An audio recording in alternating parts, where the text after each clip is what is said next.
Alors, nous allons maintenant nous intéresser plus spécifiquement à l'état de polarisation rectiligne de la lumière. Or, pour rappel, qu'est-ce que nous avons vu précédemment? On a considéré une onde plane monochromatique et ce qu'on a vu, c'est qu'on pouvait regarder l'état du vecteur E0 pour connaître la polarisation de la lumière. On regardait notamment l'extrémité de ce vecteur qui a une composante suivant x, E0 x cos oméga t, suivant y, E0 y cos oméga t moins phi. Dans le cas le plus général, ce vecteur E0, il va décrire une ellipse, c'est-à-dire qu'il va tourner soit dans une rotation horaire, soit anti-horaire, et il écrit une figure elliptique, c'est la polarisation la plus générale, la polarisation elliptique.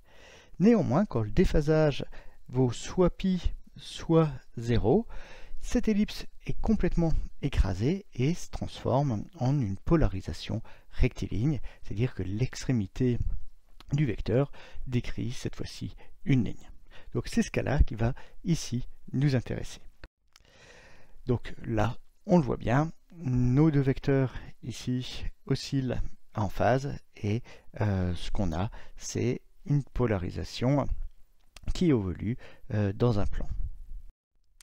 Alors, si on fait un petit peu plus de calcul, et notamment si on veut s'attacher à trouver l'orientation de cette polarisation. Là, sur la formule générale, on peut considérer que notre phase est un multiple entier de pi. Donc notre cosinus oméga t moins phi qui apparaît sur EY, eh bien, dans ce cas-là, il se réduit à moins 1 à la puissance m, cosinus oméga t, et m dépendra de la parité, soit C0, pi, 2pi. Donc si on a un entier pair, on voit qu'on aura ici une vibration en phase. Si c'est un entier impair, eh bien on voit qu'on aura comme signe moins 1.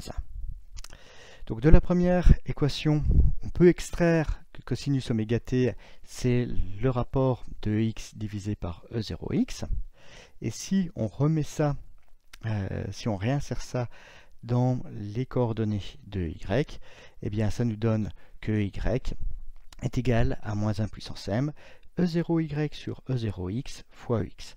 Donc là, on voit clairement que EY est proportionnel à EX et que la pente qu'on a, c'est E0y divisé par E0x. Donc ça, on le retrouve bien. On avait vu précédemment bien, que l'ellipse était dans un rectangle de côté de 0, E0x et de E0y. Donc ici on voit notre polarisation. Par rapport à l'horizontale, elle a un angle θ. Et cet angle θ, on va pouvoir le définir simplement parce qu'on a tangente de θ qui vaut E0y divisé par E0x. Là, il n'y a pas d'approximation des petits angles, non, c'est vraiment tangente θ qui vaut ça.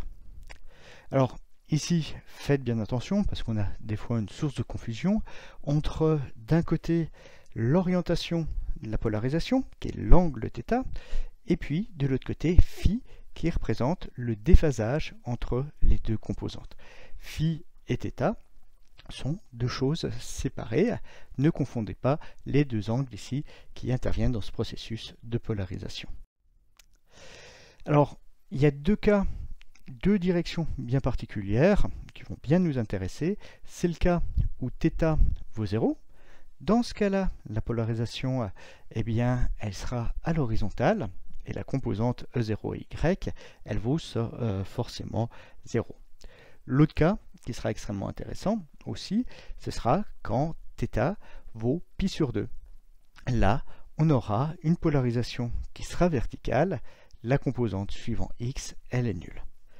Alors, ces deux états, eh bien, pourquoi ils sont si intéressants? C'est parce qu'ils vont former une base, ils sont orthogonaux, donc ils vont nous servir à décrire tous les autres cas qui sont possibles.